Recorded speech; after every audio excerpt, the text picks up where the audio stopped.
Oke, selamat datang. Kali ini kita bakal ngupas tuntas soal bisnis modern yang ternyata gede banget di balik ramuan-ramuan herbal kuno. Nah, coba lihat deh, penggunaan obat herbal itu ternyata signifikan banget loh, bahkan di negara-negara maju. Di Jerman misalnya, 30% orang lebih milih herbal. Nggak jauh beda sama Perancis yang angkanya 28%. Ini tuh nunjukin adanya pergeseran cara pandang yang cukup besar soal kesehatan. Orang-orang mulai aktif nyari pengobatan yang lebih alami. Pertanyaannya jadi, kok bisa ya ramuan kuno ini jadi tren global yang gede banget? Apa sih yang bikin orang-orang rame-rame kembali ke alam buat urusan kesehatan? Nah, yuk kita coba bedah bareng-bareng.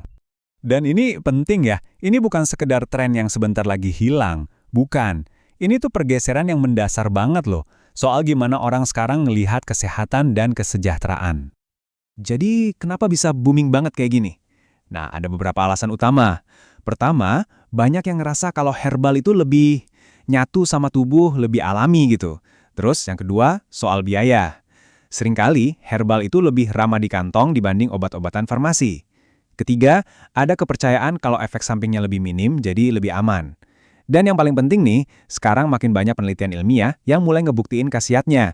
Jadi bukan cuma soal katanya lagi ya, tapi udah ada dasarnya. Yang pastinya bikin produknya jadi lebih aman dan berkualitas. Oke, buat ngelihat potensinya secara lebih nyata, yuk kita fokus ke satu negara yang bisa dibilang raksasanya dunia herbal. Mana lagi kalau bukan Indonesia. Nah, kalau ngomongin herbal di Indonesia, jantungnya itu ya jamu. Jamu ini bukan cuma sekedar minuman loh, tapi udah jadi bagian dari budaya yang umurnya ratusan tahun. Coba bayangin deh, ramuan dari kunyit, jahe, temulawak, segar, itu udah jadi ritual kesehatan sehari-hari dari generasi ke generasi. Warisan nenek moyang inilah yang sekarang jadi fondasi buat industri yang lagi ngebut pertumbuhannya. Indonesia ini punya keunggulan yang luar biasa, bisa dibilang nggak ada tandingannya. Pertama, kita punya keanekaragaman hayati terbesar kedua di dunia. Sumber tanamannya melimpah banget, tapi punya bahan baku aja nggak cukup kan? Nah, keunggulan kedua, dan ini yang paling penting, adalah pengetahuannya.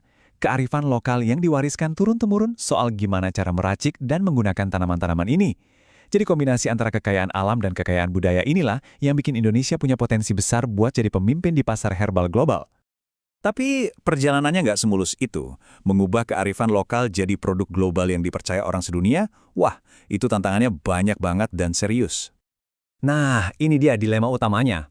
Di satu sisi, kita punya janji penyembuhan yang alami, yang terasa lebih baik buat tubuh. Tapi di sisi lain, ada ancaman yang nyata. Risikonya apa? Produknya seringkali belum teruji secara ilmiah, aturannya belum jelas, dosisnya kadang nggak standar, belum lagi interaksinya sama obat lain gimana. Jadi ini kayak pertarungan antara kepercayaan turun-temurun versus tuntutan pembuktian ilmiah di zaman modern. Oke, jadi apa aja sih hambatannya? Kita coba rinci ya. Satu, soal pasokan. Kualitas dan jumlah bahan bakunya sering nggak stabil. Kadang banyak, kadang sedikit. Kualitasnya juga beda-beda. Dua, butuh banget pembuktian ilmiah. Klaim-klaim tradisional itu harus bisa divalidasi. Tiga, soal keamanan. Kita butuh data yang jelas soal khasiatnya dan ada racunnya atau enggak. Dan yang terakhir, keempat, regulasi. Aturan mainnya harus jelas biar nggak banyak produk atau praktisi abal-abal. Nah, semua ini harus diberesin kalau mau potensinya benar-benar keluar. Setelah ngomongin masalahnya, sekarang kita bahas solusinya. Ternyata ada satu kekuatan baru yang bisa mengubah semuanya. Apa itu? Digitalisasi. Gini deh, di era sekarang, punya informasi dan akses digital itu bisa jadi lebih penting daripada punya pabrik fisik. Ini perubahan besar loh, dan ini ngebuka pintu lebar-lebar buat para produsen jamu dan herbal dimanapun mereka berada. Dengan adanya perangkat digital, cara mainnya jadi beda. Produsen-produsen kecil sekarang bisa motong kompas. Mereka nggak perlu lagi lewat distributor besar yang ribet. Mereka bisa langsung jualan ke konsumen di seluruh dunia, bangun komunitas sendiri, dan dapat pelanggan setia. Nah, ini poin kuncinya. Pemasaran digital itu bukan cuma soal lebih murah, tapi ini jauh lebih efektif buat bangun brand, buat cerita, dan buat ngajak orang jadi bagian dari komunitas produknya. Beda banget pendekatannya.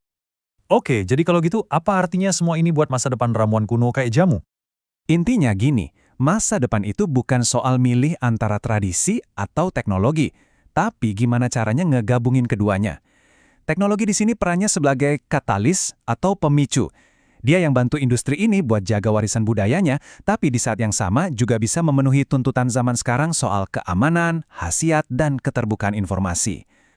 Dan ini ninggalin satu pertanyaan besar buat kita renungin. Waktu kita bawa pengetahuan kuno ini ke dunia digital dan global, apakah kita cuma sekedar membagikannya ke lebih banyak orang? Atau jangan-jangan kita justru secara mendasar mengubah wujud asli dari jamu itu sendiri? Menarik buat dipikirin kan?